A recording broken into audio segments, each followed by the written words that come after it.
Paqa me ju, vëllezër dhe motra. Krishti mëson dishepujve të vet mu lut. Nëse kujtojmë të mërkurën e përhime, Krishti na ka thënë që të hymë në dhomen tonë edhe që të mbyllim derën, edhe atje në fshehtësi të lusim atit tonë. Atëherë lutja e vërtet nuk është një lutje e bërë ashtu për jashta duke kërkuar që të tjerët na shohin që të mendojnë mirë për ne. Por është me kërku një intimitet me Zotin, me taku Zotin, në realitetin që ne jemi, në realitetin konkret që kemi, ashtu si kemi zemrën, me të gjitha to ndyrësitë, me të gjitha gjanat edhe gjanat e bukura të mira që mund të pasin në zemër, në realitetin ashtu si kemi. Ashtu si që kemi me mu drejtu Zotit edhe mu lut. Edhe ne që nuk dim si mu lut, si me qa me kërku me të vërtet, gjanat e mira me të vërtet, Krishti vet na mëson ne fjalet që duhet të përdorim në lutje. Gjanat që me të vërtet kemi nevojë me dëshiru. Lutja vërtet është një dialog me Zotin. Edhe në çdo dialog nevojitet përpara që ne të dëgjojmë. Nuk mjafton vetëm me fol, kjo është një monolog. Ka nevojë që ne të dëgjojmë fjalën e Zotit. Edhe leximi i parë pikërisht edhe rreshti që këndohet përpara Ungjillit sot na kujtojnë që kemi nevojë për fjalën e Zotit.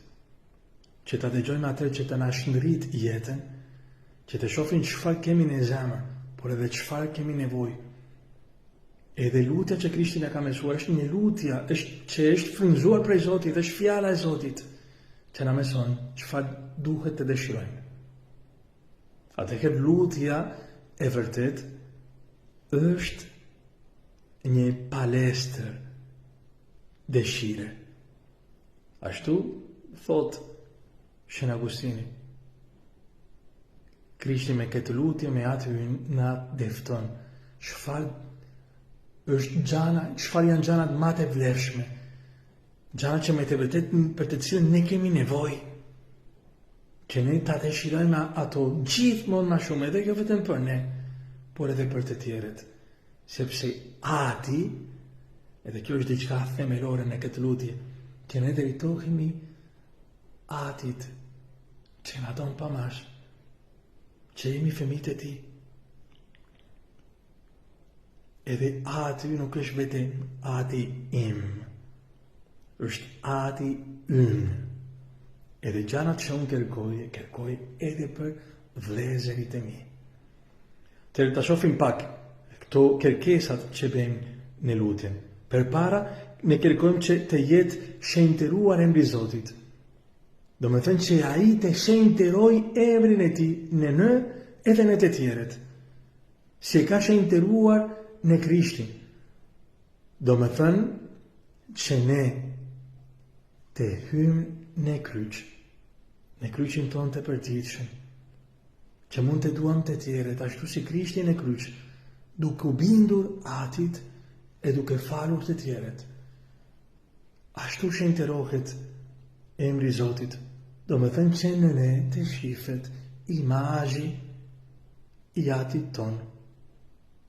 Do me thënë që duke parë ne ta lartësojmë shikimin ndaj Atit, si me Krishtin. Krishti na tregon fytyrën e Atit të vet, me shira pa mas. Kërkesën e dytë është ardh mbretëria jote. Do me thënë që të vi Shpiriti i Shenjtë me banunën e, edhe që Zoti të jetë Zoti ynë, që ai të drejtoj jetën tonë, që Krishti të jetë Kyrios, zotëri në jetën tonë. Pastaj kërkojmë u boft vullnesa jote, si në qiell ashtu në tokë. Do me thënë që ne nuk kërkojmë që të realizohet vullneti ynë. Ne kemi mësuar shumë keq me mendu gjanat njëjtë që kemi në zemër, që ndoshta edhe nuk kanë asnjë lidhje me vullnetin e Zotit. Edhe kena mësu me kërku të gjana që ne dëshirojmë, që ndoshta dhe kundërshtojmë zemrën e Zotit e Krishtit, edhe me kërku me lutjen e Atit Yni. Jo, Krishti na ka mësuar diçka tjetër. Krishti po na ka mësuar që është mirë, po me kërku çfarë ne mendojmë që mund të jetë mirë. Por në fundit, me besu krejtësisht jetën tonë duarve të Zotit.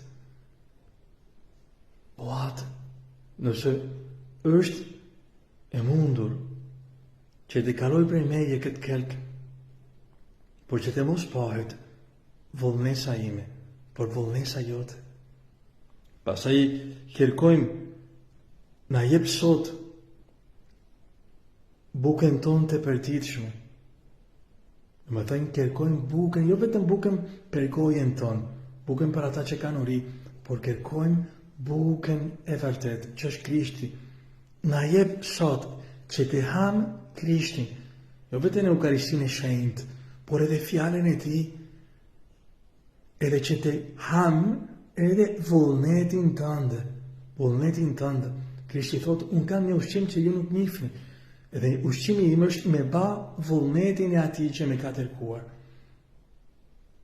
Atë që të ushqehemi prej fjalës e Zotit, prej Eukaristisë së Shenjtë, prej vullnetit të Zotit, edhe prej ushqimit, prej pilhafit edhe, më thëmë për gjanat konkrete për jetën tonë fizike.